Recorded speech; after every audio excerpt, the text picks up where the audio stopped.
Welcome to NTD News Today. Here are today's top stories. Will the first round of missed paychecks pressure lawmakers to reopen the government? Senators return to Washington as the shutdown enters the 14th day.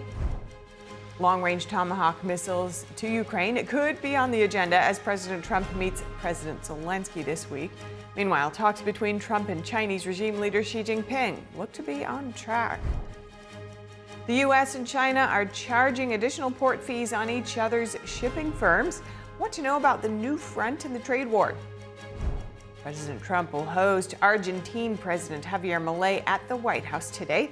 The meeting comes as Milei faces market turmoil and prepares for midterm elections in Argentina. The man accused of setting fire to Pennsylvania Governor Josh Shapiro's home is pleading guilty. More on his charges and potential sentence.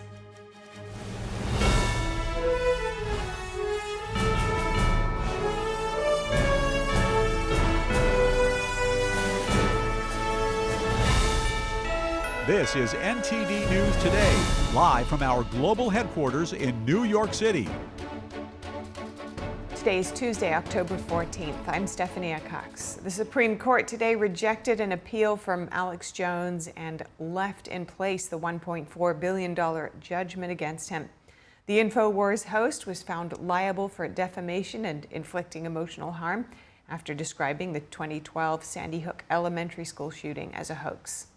The judge in the Connecticut case issued a default ruling against Jones and his company in late 2021.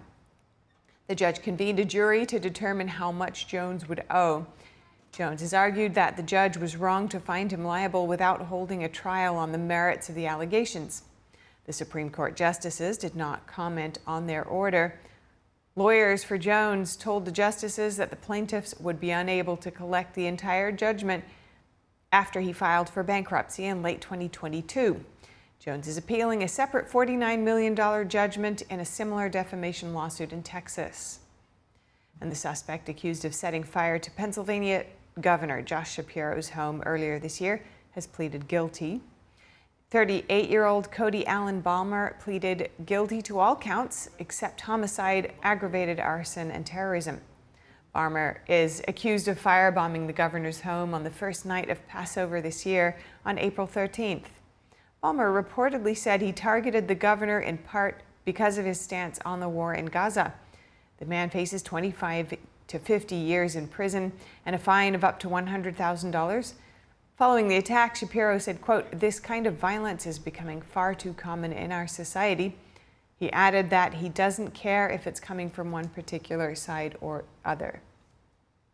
In a high-stakes summit this week, President Trump will meet with Ukrainian President Volodymyr Zelensky in Washington on Friday. NTD's Daniel Monahan reports, and he also has updates for us on U.S.-China relations. Ukrainian President Zelensky is scheduled to meet with U.S. officials, defense contractors, and members of Congress ahead of a meeting with President Trump. Zelensky says the focus of the visit is air defense and Ukraine's long-range strike capabilities, part of efforts to increase pressure on Russia. He thanked President Trump for what he called their ongoing dialogue and support. The visit follows 2 phone calls between the leaders over the weekend. Zelensky said some issues were too sensitive to discuss by phone, making an in-person meeting essential. NATO pays us 100% for the weapons, and then they send them into Ukraine. And we talked about the weapons they need. Kyiv has stepped up lobbying for Tomahawk cruise missiles, capable of hitting targets up to 1,000 miles away, as Russia intensifies strikes on Ukrainian energy infrastructure and makes incremental gains along the front. Trump has signaled increasing frustration with Russia's conduct in recent weeks and confirmed that the missiles are under consideration. He said Monday the Tomahawks could be sold to NATO allies, who could then transfer them to Ukraine. They'd like to have Tomahawks. That's a step up. They'd like to have Tomahawks. We talked about that. And so we'll see. Well, I don't know. I might have to speak to Russia, to be honest with you, about Tomahawks. Do they want to have Tomahawks going in their direction? I don't think so. Trump says he may speak with Russian President Vladimir Putin before finalizing a decision. I might say, look, if this war's not going to get settled, I'm going to send them Tomahawks. I may say that. The Tomahawk is an incredible weapon, very offensive weapon. Putin has warned that supplying Tomahawks would mark a new stage of escalation. Meanwhile, President Trump said Monday he believes Turkish President Erdogan could play a key role in ending the conflict. Erdogan can. He's respected by Russia. Ukraine, I can't tell you about, but he is respected by Putin. And he's a friend of mine, you can see. Why? I get along with the tough ones. I don't get along with the weak ones. I get along with the tough ones. Over to China, President Trump signaled he will meet with Chinese Communist Party leader Xi Jinping at the upcoming APEC summit in South Korea. The news comes after Chinese authorities seemed to walk back an earlier announcement that China would tighten critical minerals export controls. Treasury Secretary Scott Bessent reacted on Fox News. I believe that the president thinks that this may have been, from a lower level official. The Chinese system is quite brittle, so this may not have come from Xi Jinping himself. This may have come, from a Chinese hardliner. The APEC summit is scheduled to run from October 31st to November 1st in South Korea. And President Trump is set to visit Malaysia on October 26th for ASEAN talks in Kuala Lumpur, according to the Malaysian foreign minister. Leaders there hope to finalize a lasting ceasefire between Thailand and Cambodia after deadly border clashes. We are working together with the United States and Malaysia as the facilitator to see a more expanded ceasefire, which can happen between Thailand and Cambodia. During the upcoming summit, we hope that a declaration can be signed. Malaysia and the U.S. helped broker the initial truce, and both will oversee efforts to remove mines and heavy weapons from the area. Daniel Monahan, NTD News. Thanks to Daniel for that report. The high seas is now a key front war in the trade war between the world's two largest economies. The U.S. and China began charging additional port fees on ocean shipping firms today. Here are the details. The US and China are charging additional tit-for-tat port fees on ocean shipping firms in the latest escalation of their trade war. These charges will affect vessels transporting everything from toys to crude oil. China has already begun collecting the fees from ships that are US-owned, operated, built, or flagged. However, Chinese-built vessels are exempt. According to state media, exemptions also apply to empty ships entering Chinese shipyards for repairs. Meanwhile, the US will begin collecting its fees on Tuesday. Earlier this year, the Trump administration set out a plan to target China-linked ships in a bid to weaken Beijing's dominance of global shipping and boost American shipbuilding. A prior investigation under former President Joe Biden found that China uses unfair practices to control the maritime, logistics, and shipbuilding sectors, clearing the way for the new penalties. One analyst said Chinese state-owned shipping giant COSCO could be hit hardest, potentially absorbing nearly half of the estimated $3.2 billion in fees by 2026. Despite the turmoil, shares in COSCO rose around 3% in early trading on Tuesday. The company announced a plan to buy back shares worth around $210 million to protect its value and reassure investors. World leaders, along with figures across the political spectrum here in the U.S., are praising the historic Middle East peace agreement brokered by President Trump. Our Washington correspondent Luis Eduardo Martinez has the details.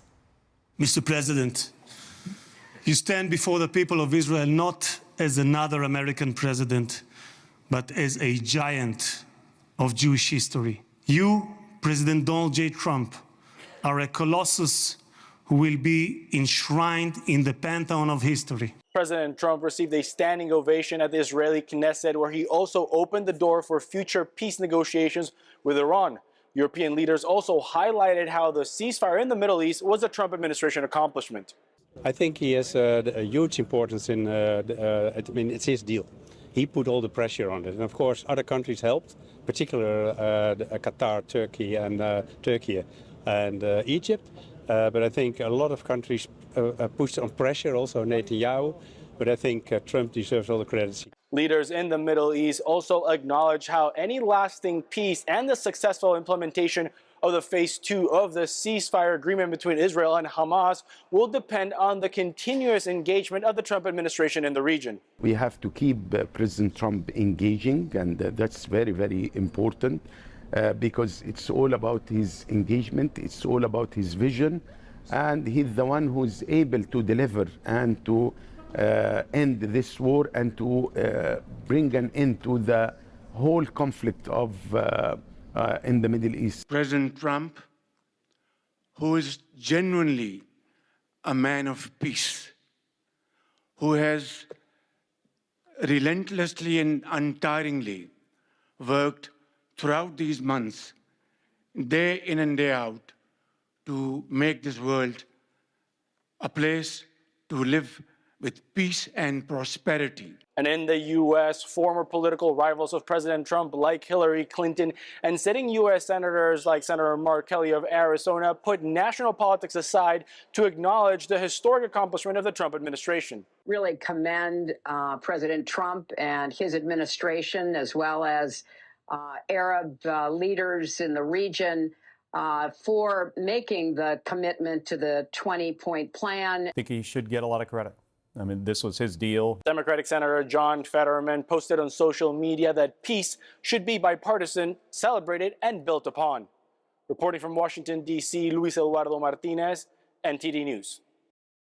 Luis, thank you for that report. Former President Biden has praised President Trump for his role in brokering a ceasefire between Israel and Hamas. In a statement on X yesterday, Biden commended Trump and his team for their work to get a ceasefire deal over the finish line. Biden also highlighted his administration's efforts to bring hostages home and provide aid to Palestinian civilians. He said the Israeli hostages went through unimaginable hell and said civilians in Gaza will finally get a chance to rebuild their lives. Biden said with U.S. backing, the Middle East is on a path to peace. He expressed hope for a future for Israelis and Palestinians alike with equal measures of peace, dignity, and safety. And President Trump will host Argentine President Javier Milei at the White House today, their second meeting in a month. The meeting comes as Milei faces market turmoil and prepares for midterm elections in Argentina. Last week, the U.S. Treasury confirmed a $20 billion currency swap to stabilize Argentina's peso. Some economists say the deal could boost reserves without adding debt, but they warn there could be political implications for Argentina. Turning Point USA founder, the late Charlie Kirk, is set to receive the Presidential Medal of Freedom tonight. Perspectives from the cultural and conservative world coming up. And Taiwan uncovers an alleged Chinese spy posing as a journalist, accused of using a dating app to target military officers and steal defense secrets. Those stories after this.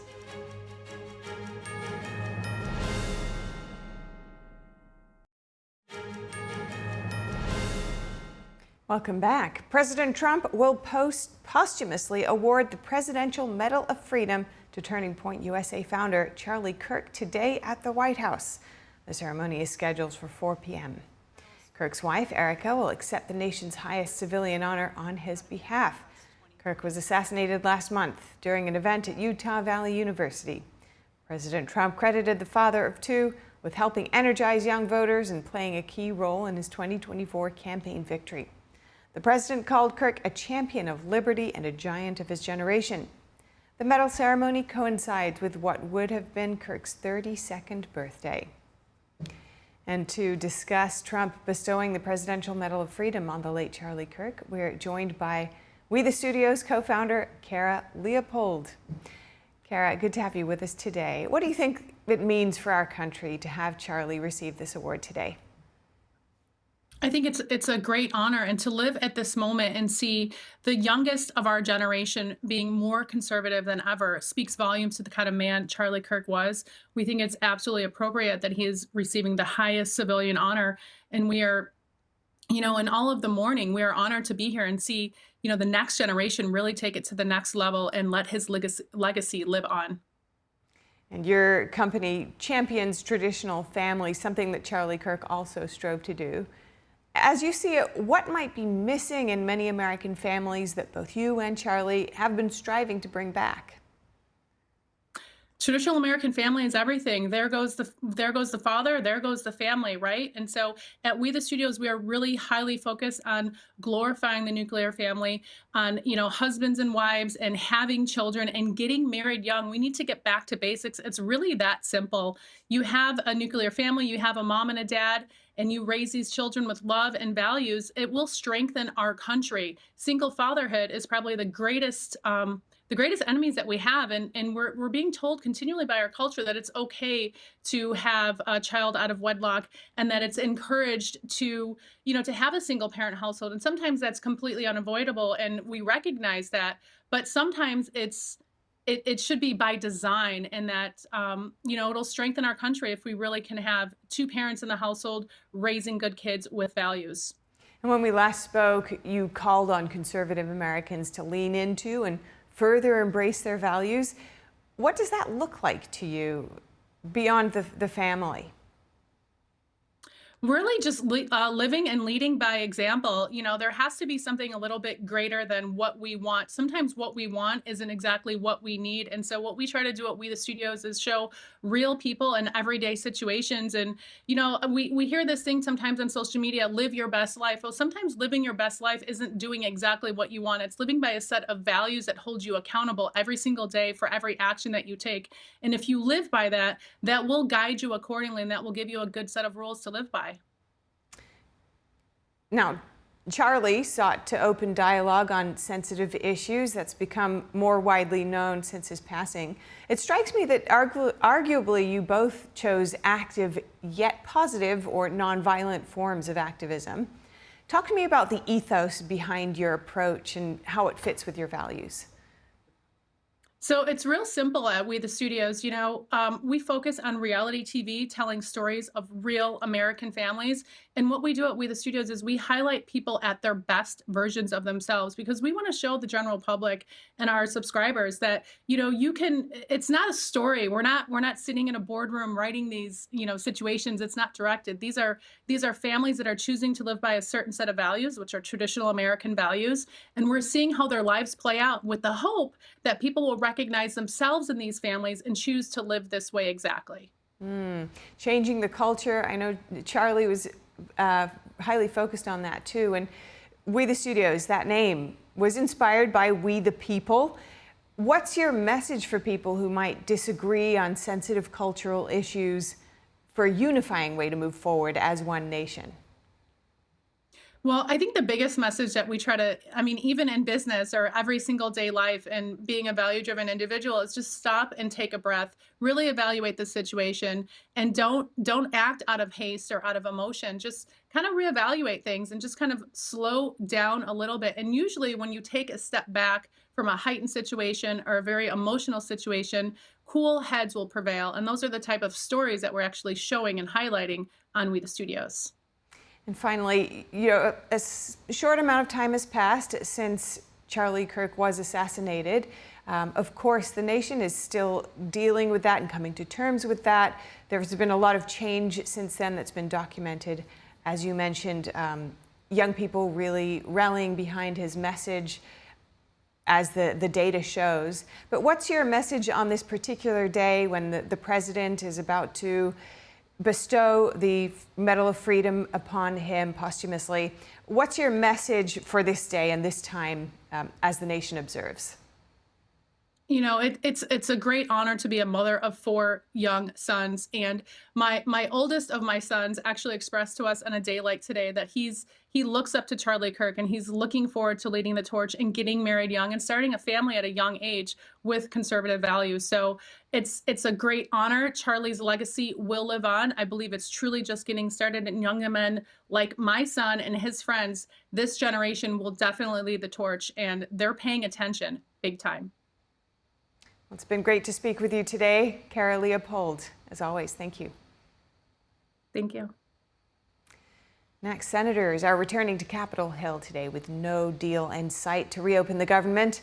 This week marks the first missed paychecks for some million federal employees who are furloughed or working without pay. NTD's Melina Weiskup has the details.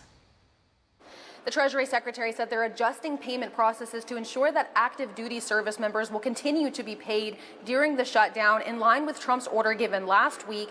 Now, this does take the pressure off a little bit as federal workers start missing those paychecks, but for some, those missing paychecks will be permanent. The White House has started its reduction in force. Today, the White House's budget office posted that they'll pay the troops, pay law enforcement, but continue those firings of federal workers, saying they're prepared to batten down the hatches and ride out the government shutdown, leaving the Democrats to protest outside of the budget office this afternoon. It's part of their playbook to dismantle big parts of the federal government and contract out those services to their billionaire buddies. And we are here to say, no way. We are going to stop this and start negotiating to reopen the federal government and address the looming healthcare crisis is upon us. But where the general public will notice most of the pressure is at the airports, where flight delays have started. Air traffic controllers are seeing a shortage in staff as they missed their first paycheck. Air traffic controllers are out moving over 45,000 flights today.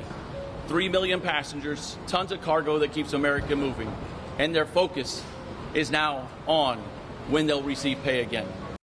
House Speaker Mike Johnson this morning was pressed about why he doesn't just move closer to the Democrats' position on this, and he got quite heated in his response in explaining why he says the Democrats' demand of $1.5 trillion in new spending is unreasonable. Watch this. Their position is they want to spend $1.5 trillion in your tax dollars to fund nonsense overseas. They want to give $200 billion to illegal aliens. We are not going to do that. We're not going to do it. The American people don't want us to do it. And they're using this for partisan political purposes to give themselves cover. Senators will gather here this evening for another round of voting on both Democratic and Republican proposals to fund the government. So we'll have to wait and see if this is another repeat of failed votes. Reporting from Washington, D.C., Melina Weisskopf, NTD News. Thank you, Melina. Homeland Security Secretary Kristi Noem says U.S. Coast Guard members won't miss this week's paycheck.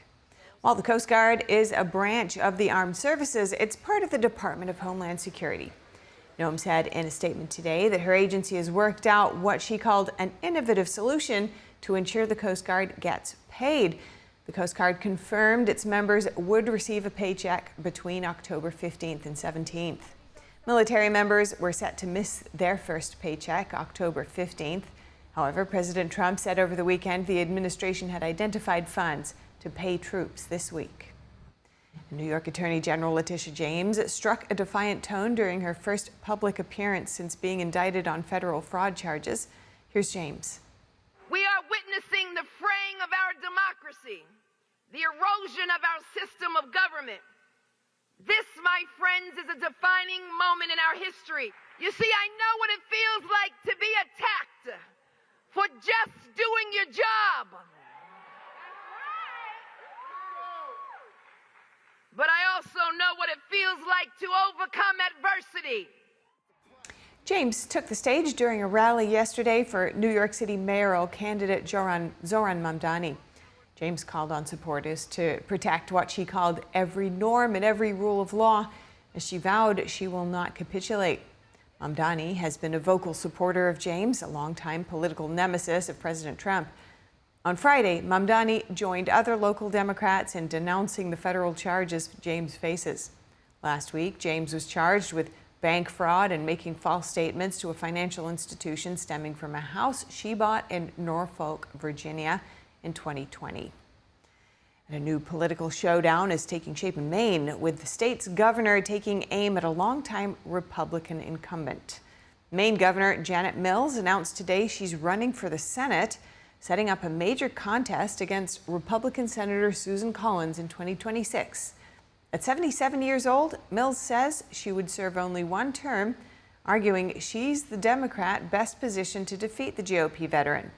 The two-term governor highlighted her record on health care, clean energy, and education, and said she's stood up to President Trump. Mills says Senate Democratic leader Chuck Schumer encouraged her to enter the race.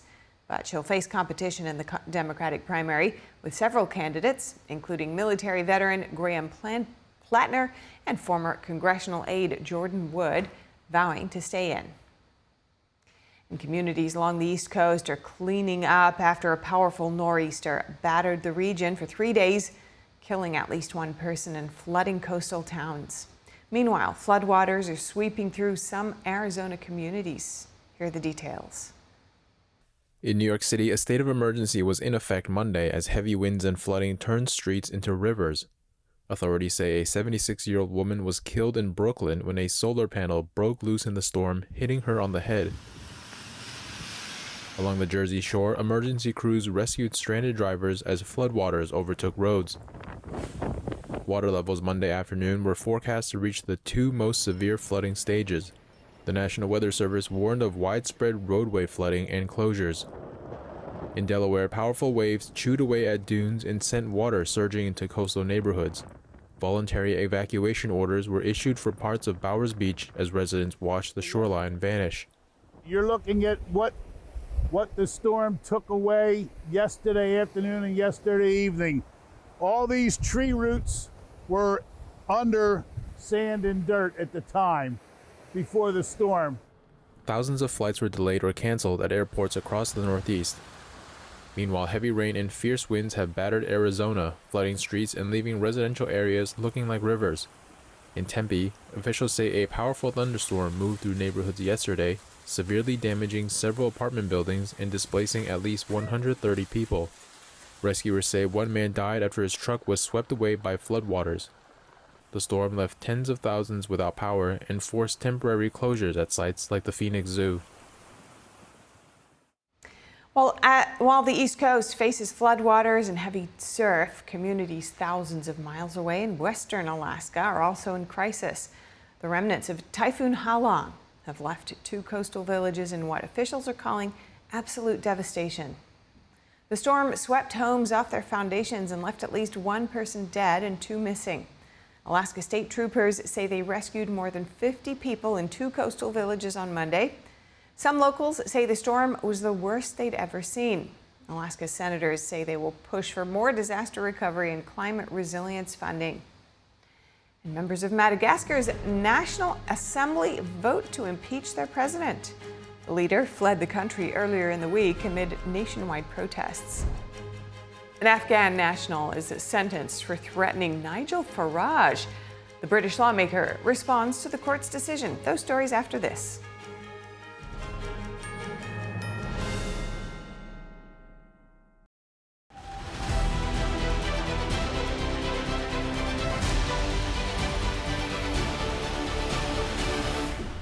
I'm Stephania Cox, and this is World Watch. At least 7 people are reported wounded after Russian forces attacked Ukraine's second largest city, hitting a hospital.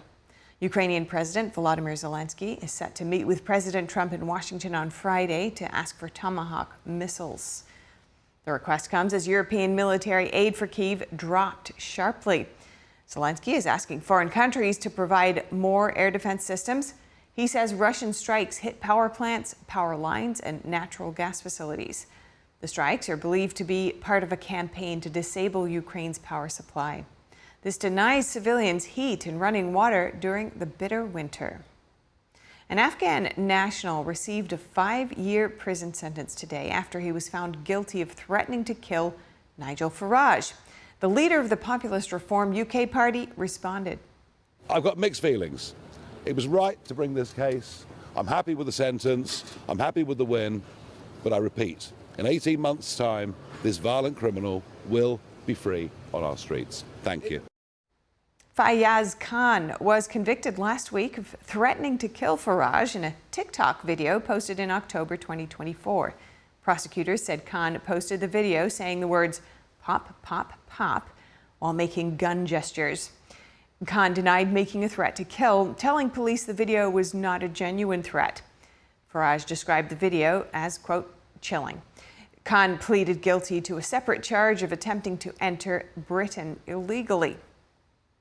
Members of Madagascar's National Assembly voted to impeach their president today. The president fled the country earlier in the week amid nationwide protests calling for him to step down. Protesters have a range of issues with the government, including poverty, the cost of living, and alleged corruption. The Madagascan president earlier said he had dissolved the lower house of parliament escalating a standoff with protesters and the military that forced him to flee the island. A colonel said Madagascar's military is assuming power. And a high-stakes summit this week. President Trump will meet with Ukrainian President Volodymyr Zelensky in Washington come Friday. NTD's Daniel Monahan reports, and he also has updates for us on U.S.-China relations.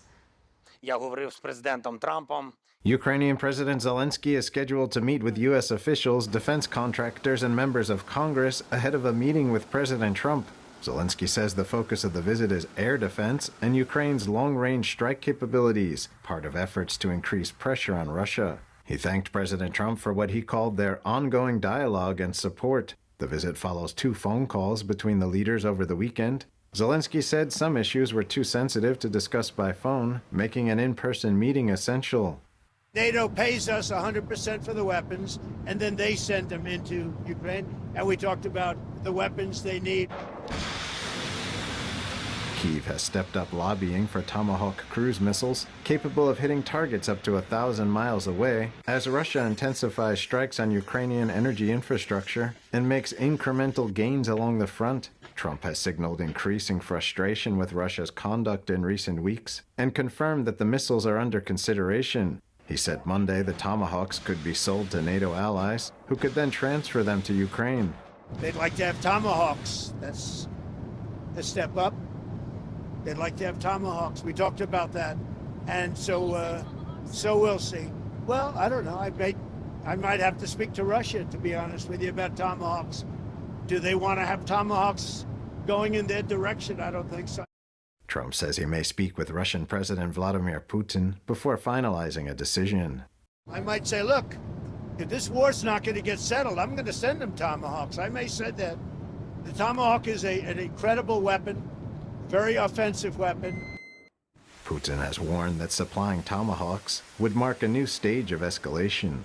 Meanwhile, President Trump said Monday he believes Turkish President Erdogan could play a key role in ending the conflict. Erdogan can. He's respected by Russia. Ukraine I can't tell you about, but he is respected by Putin. And he's a friend of mine, you can see. Why? I get along with the tough ones.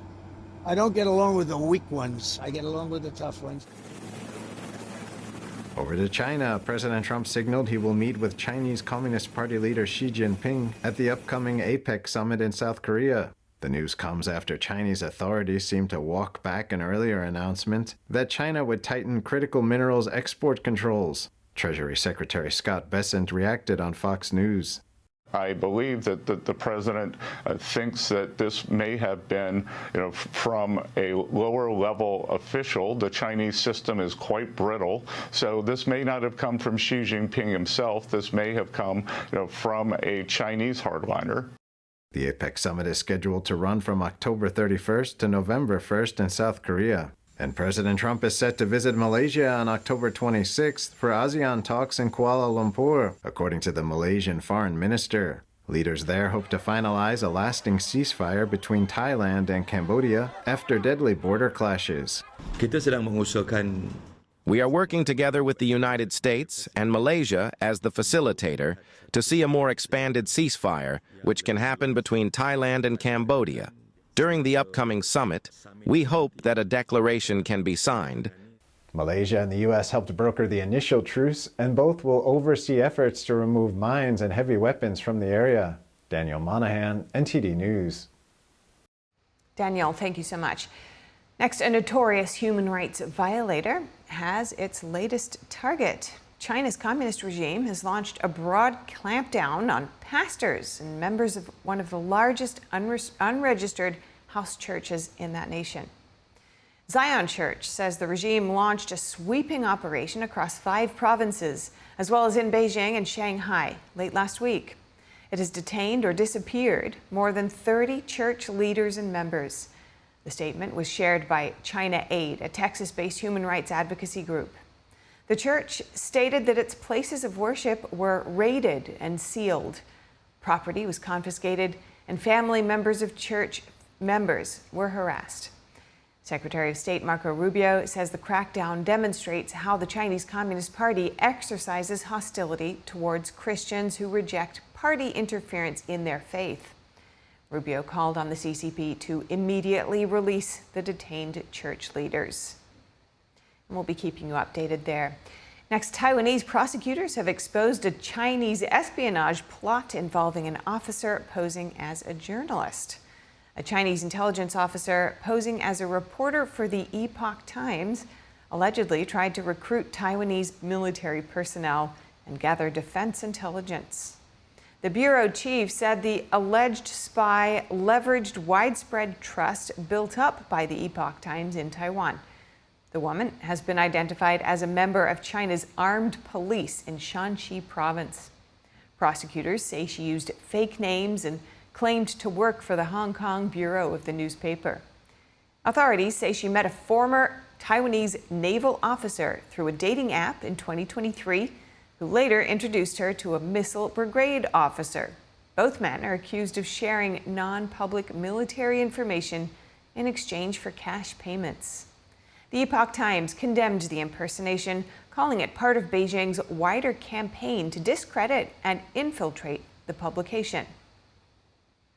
In the UK, domestic spy agency MI5 is warning that the country's politicians are being targeted by agents from China, Russia, and Iran. They say the foreign agents are allegedly seeking to undermine democracy. UK lawmakers are being warned of attempts to gain information through phishing attacks, blackmail, and by cultivation of long-term personal relationships. MI5 says politicians have to protect UK institutions from espionage and foreign interference. The agency sent out a new guidance urging politicians to keep track of odd social interactions and overt flattery. The country's security minister says those working in government, public service, or politics should trust their instincts. Chinese fast fashion brand Shein is opening a large retail space inside a famous department store in Paris. The move has drawn criticism from across the fashion industry and government agencies. It also highlights the brand's push to expand exports to Europe amid rising tensions over U.S. tariffs. Our international correspondent, David Vivez, reports from Paris. Paris fashion store BHV is preparing to open a 1,000 square meter space for Chinese brand Shein. This is one of the 6 first physical stores of Shein in the country. But critics warn this could act as a Trojan horse, flooding the French market with low-quality, ultra-fast fashion products. Yann Rivaud-Allan, president of the French Federation of Prêt-à-Porter, representing hundreds of French brands, says the BHV has crossed a red line. Évidemment, la mode française est claire et très forte. French fashion is a global symbol, illuminating the world with its creations day after day, month after month, year after year. But it's more than that. France is the largest market for Chinese fashion in Europe. Through France, China sells to millions and generates nearly $3 billion in sales. France is a gateway for China to the world, and we must stop this disposable fashion in France to protect Europe and beyond. The arrival of Shein has sparked strong reactions in France. Galeries Lafayette, another major department store, refused to host Shein, citing a profound disagreement over the brand's positioning and practices. The French government agency responsible for negotiating subsidies with large retailers announced it would halt funding for projects involving BHV. Rivaud-Allan says Shein harms the textile industry in many ways, mainly by producing thousands of counterfeit products every day. Many of these copies, made of up to 85% polyester, are difficult to track and remove from the market. Comme Shein, tous les jours fabrique 10 000 nouveaux produits. Shein creates 10,000 new products every day. Examining 10,000 new products daily to identify counterfeits is time-consuming and extremely costly. To pursue a counterfeit claim, we need to know sales volumes in China, which is very difficult to obtain. China exploits this complexity by constantly copying and changing styles, making it nearly impossible for French companies to take effective action. Official figures show a 20% surge in Chinese textile and clothing exports to Europe over the first half of 2025, a trend linked to President Trump's 30% tariffs on Chinese goods. New threats of tariffs of up to 100% from the U.S. administration could accelerate this trend. Rivaud-Allan urges France and Europe to adopt similar measures to protect the textile industry. Trump a mis en place une taxation de 110 Trump has imposed huge tariffs on all Chinese products. This has largely halted their growth in the United States and, unfortunately for Europe, has redirected much of the production toward European markets. Europe must therefore match the United States in defending its industries and asserting itself. Shein's new stores are set to open in France on November 1st. David Vives, NTD News, Paris. Gold prices hit a record high today amid increased trade tensions between the United States and China. Silver reaching an all-time peak as well. Spot gold was up 0.4%, reaching an all-time high of $4,131 per ounce. Safe Haven Gold has surged 57% year-to-date, surpassing the previous record of $4,100 yesterday. The increase comes amid geopolitical and economic uncertainties, rate cut expectations, and central bank purchases. Spot silver was up 0.3% at over $52 to $49 per ounce. Bank of America analysts now forecast gold to hit $5,000 by 2026. And Samsung Electronics said today it expects its biggest quarterly profit in over 3 years as the global race to boost productions of AI chips has tightened supply and driven up prices of conventional memory chips, the tech giant's mainstay. Here's the details. Samsung expects third quarter operating profit of $8.5 billion. That's far ahead of analyst estimates thanks to rising demand for memory chips. The figure is up almost a third on a year earlier and is the firm's strongest result in more than 3 years. It also comes in well above the $7 billion forecast by analysts at LSEG. Samsung shares jumped nearly 3% after the announcement, but then reversed course to trade lower. Analysts put that down to profit-taking after the initial rally. Strong demand for AI servers and tight supply pushed up prices for standard memory chips, while low inventory gave chip makers bargaining power in pricing. Analysts say this helped Samsung offset slower progress in supplying advanced silicon to clients like Nvidia. They also remain cautious over the impact of possible US tariffs and China's tightened export controls on rare earth minerals. For 3 decades, the South Korean giant has been the world's top memory chip maker. But it's been overtaken by local rival SK Hynix in the race to make semiconductors for AI uses. Now, Samsung is banking on next-gen HBM4 chips to close the gap, with Morgan Stanley saying development is on track.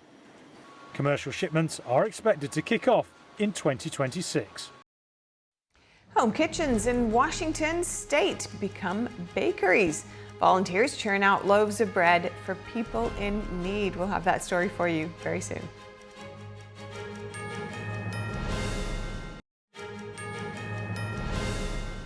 Welcome back. Elon Musk's SpaceX marks another major milestone in its path to deep space exploration. The company successfully launched its 11th Starship flight yesterday.